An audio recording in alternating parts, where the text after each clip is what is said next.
Hey everybody, welcome back to the Wolfe Pit. Today I'm going to make a melt-in-your-mouth, rich and savory pot roast that is super simple, super easy, and most of all, it's super delicious. But this is not a brand new video. It's actually an older video that I did a few years ago that I'm re-editing. The quality of the video is not perfect, but it's still pretty good. I'm thinking about doing this on several of my older videos that weren't popular at the time, but I still think it was a good video, but most importantly, it was a simple, easy, and delicious recipe. If you like this idea and you want to see more older videos re-edited and redone, hit that like button. Let's see what you, the people, think about this new series idea. So let's get this pot roast started with a 3-pound chuck roast, which is the cut of meat I recommend to use for this recipe. It's a fairly inexpensive cut of meat and has a good amount of fat for moisture and flavor. Now, unless there's an excessive amount of fat, there isn't really any reason to trim this. Start by seasoning the chuck roast with salt, pepper, and granulated garlic. Flip it over and repeat. Once the roast is seasoned on both sides, in a large skillet or Dutch oven over medium-high heat, add a little bit of oil, and then the chuck roast. And by the way, I forgot to mention, this is the only skillet or pot I'll be using for the pot roast, so it's not only an easy recipe, but it's easy to clean up too. Brown the chuck roast for 5 minutes. After 5 minutes, give it a flip. And then brown for another 5 minutes. After browning for a total of 10 minutes, reduce the heat to medium. And then add chopped yellow onion, chopped celery, and 4 or 5 whole garlic cloves.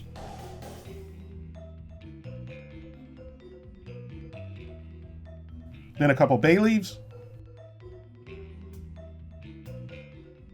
and then some beef base. Beef base is made from roasted beef and concentrated beef stock, which has a really intense beefy flavor. If you don't have beef base, you can use beef bouillon, beef stock, or beef broth. I'll leave the conversion amounts along with a whole printable copy of the recipe at thewolfepit.com. Now add cold water.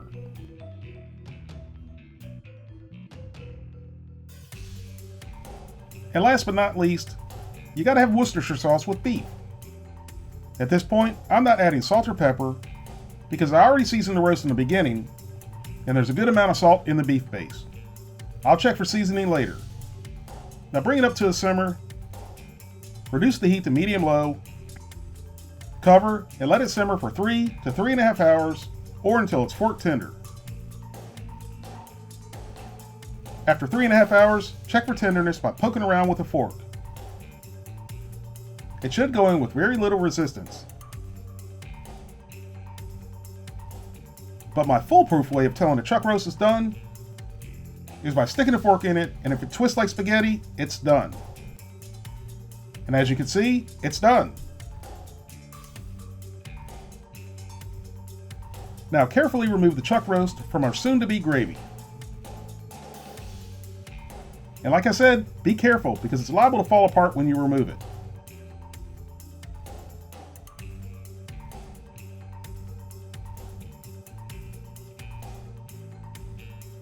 This next part is optional.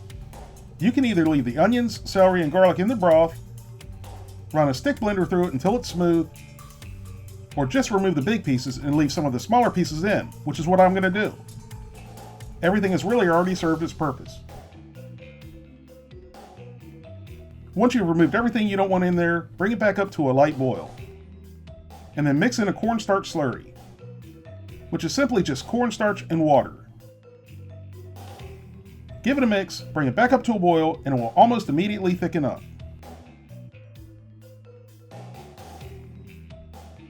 Now serve the pot roast with any starch and vegetables you like. I'm going with the staples, homemade mashed potatoes and some honey glazed carrots. Give those mashed potatoes a hearty helping of the rich and savory gravy. And of course, do the same with the pot roast. Now it's time to eat, and you can leave your knife in the drawer for this. It won't be needed. Just look at how tender the meat is and how easily it pulls apart. This is truly a melt-in-your-mouth tender, rich and delicious pot roast. And as far as the gravy goes, you better make sure you made enough because it won't last long. Especially as long as I keep filling up my drink glass with it. This is really a super easy and super delicious recipe that anybody can make. And I hope you all give it a try. If you'd like to help support the Wolfe Pit, consider being a patron. You can pledge as little as $1 a month, that's only $12 for the whole year. Or you can pledge more, that's up to you. Either way, every little bit's appreciated and helps me produce more high quality videos more often for you, the people. Thank you all very much for watching. Please don't forget to like this video and subscribe, and I'll see you soon.